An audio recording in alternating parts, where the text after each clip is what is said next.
Assalamualaikum warahmatullahi wabarakatuh.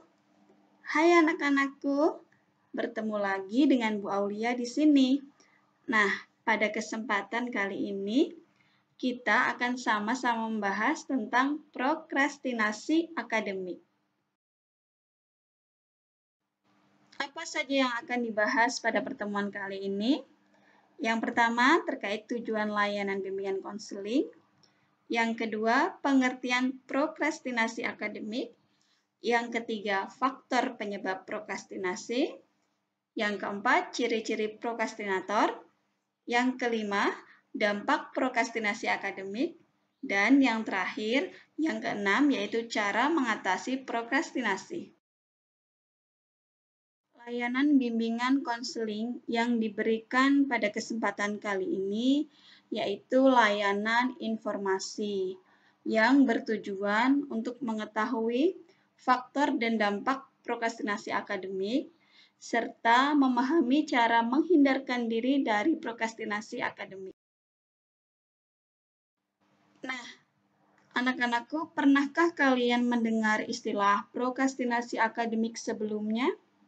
Atau bahkan ini yang kali pertama? Baik, yang dimaksud dengan prokrastinasi akademik adalah perilaku menunda-nunda dalam mengerjakan ataupun menyelesaikan tugas-tugas akademik. Prokrastinasi akademik atau sikap menunda-nunda mengerjakan tugas ini disebabkan oleh dua faktor. Disimpulkan di sini ada dua faktor yang sangat mempengaruhi, yaitu dari dalam individu itu sendiri dan dari luar individu. Nah, ada beberapa hal nih anak-anak. Faktor yang menyebabkan terjadinya prokrastinasi akademik yang berasal dari dalam individu. Yang pertama, yaitu pikiran irasional, di mana siswa itu menganggap bahwa tugas itu harus diselesaikan dengan sesempurna mungkin. Nah, jadi dia enggan untuk segera menyelesaikan karena dia takut kalau dia menyelesaikan tugas itu tidak bisa sempurna. Selanjutnya, adanya kecemasan dalam diri individu itu. Kecemasan ini meliputi rasa takut salah ataupun takut gagal, sehingga dia tidak berani untuk memulai mengerjakan tugas-tugas yang diberikan. Faktor dari dalam selanjutnya yaitu malas atau lebih cenderung mencari mood yang tepat untuk mengerjakan tugas. Padahal, kalau kalian menunggu mood kalian baik untuk mengerjakan, itu jarang sekali. Karena kalian lebih suka dengan hiburan, main game, bermain bersama teman, yang lebih menyenangkan daripada mengerjakan tugas. Ya nggak sih? Nah, selanjutnya yaitu kesulitan mengatur waktu. Karena kalian tidak bisa mengatur waktu, akhirnya tidak ada waktu untuk mengerjakan tugas. Akibatnya, tugas-tugas itu menjadi tertunda. Nah, itu faktor penyebab yang dari dalam. Selanjutnya, faktor penyebab yang dari luar. Adanya kurangnya pengawasan, baik itu dari orang tua yang mengingatkan anak untuk mengerjakan tugas di rumah, maupun guru yang di sekolah kurang mengawasi siswa sehingga siswa itu bisa menunda pekerjaannya.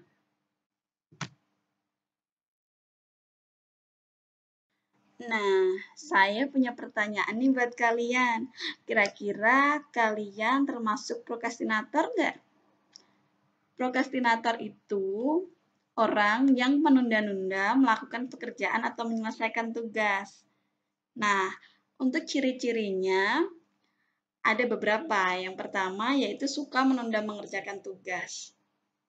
Kalau memang kamu merasa, berarti, aduh, ini saya termasuk prokrastinator nih. Selanjutnya, merasa memiliki banyak waktu. Nah, di sini yang bahaya. Karena ini cenderung mengabaikan. Besoklah mengerjakan tugasnya. Masih banyak waktu juga kok. Selalu beranggapan seperti itu. Padahal ada deadline jelas yang sangat mepet, dia merasa waktunya masih panjang. Bahaya ini ya. Nah, yang selanjutnya tidak memiliki prioritas. Jadi dia itu nggak punya mana yang harus didahulukan, yang paling penting mana yang dikerjakan dulu, deadline-nya yang paling dekat yang mana, dia nggak punya bayangan itu, nggak punya prioritas itu. Nah, itu ciri-ciri prokrastinator. Kira-kira kamu termasuk yang mana? Terus, adakah dampak prokrastinasi? Ya ada dong, jelas. Jelas yang pertama tugas itu semakin menumpuk. Karena semakin kalian tunda, otomatis tugas semakin terbengkalai dan semakin menumpuk. Terus, kalaupun kalian mengerjakan, ya kayaknya dapat hasil yang nggak maksimal ya. Itu pun kalian mengerjakan dengan tergesa-gesa. Karena waktunya lebih banyak untuk santai dan diambil di belakang waktu yang mungkin paling dekat dengan deadline dan itu seabrek tugas yang harus dikerjakan. Nah, ada juga yang memang ketika tidak menyampaikan atau melaporkan tugasnya tepat waktu, mengumpulkan tugas tepat waktu, ada yang diberikan hukuman atau punishment. Biasanya ada kan guru yang tipikalnya kalau tugasnya telat nanti dihukum gitu. Nah, itu dampak-dampaknya. Bu Aulia, terus gimana nih? Ternyata saya masuk nih di ciri-ciri prokrastinator. Nah, nggak apa-apa. Yang dulu-dulu. Nah, untuk sekarang, mulai tata hidup kalian. Basmi prokrastinasi itu dengan yang pertama, buat daftar tugas dan deadline masing-masing tugas.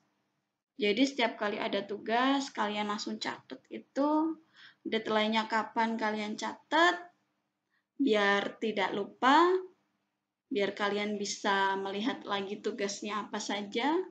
Kemudian setelah ada beberapa tugas, buatlah prioritas berdasarkan dari tugas yang mendekati deadline. Nah, buat yang paling dekat deadline, nanti yang dikerjakan dulu.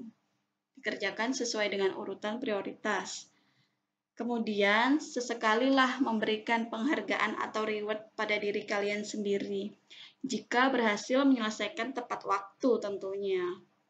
Nah, dari situ mungkin kalian bisa termotivasi ya, bisa memicu semangat kalian untuk selalu mengerjakan tugas tepat waktu. Nah, itu ada beberapa cara-cara untuk mengatasinya. Gimana? Mau dicoba? Biar kalian punya gambaran lebih jelas, ini saya buatkan contoh sederhananya. Di sini saya tuliskan ada mapel, ada tugasnya apa, deadline-nya kapan. Kalian tidak harus membuat seperti ini, bisa membuat yang lebih bagus lagi sesuai dengan kreativitas kalian masing-masing. Jadi ini contoh sederhananya saja biar kalian punya gambaran. Contoh nih ada tugas di mapel matematika gitu. Tugasnya LKS halaman 53. Deadline-nya hari Senin nanti, tanggal 8 Februari.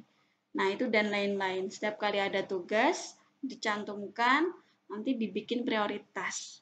Diurutkan, yang paling dekat deadline dulu, itu yang dikerjakan. Nah, gitu maksudnya. Banyak yang beranggapan semua akan selesai pada waktunya. Tapi kalau menurut saya sih, kalau bisa sekarang, kenapa harus nanti? Menurut kalian gimana? Saya kira itu materi terkait prokrastinasi yang bisa saya sampaikan. Kita akan ketemu lagi di lain kesempatan. Terima kasih atas perhatiannya. Wassalamualaikum warahmatullahi wabarakatuh.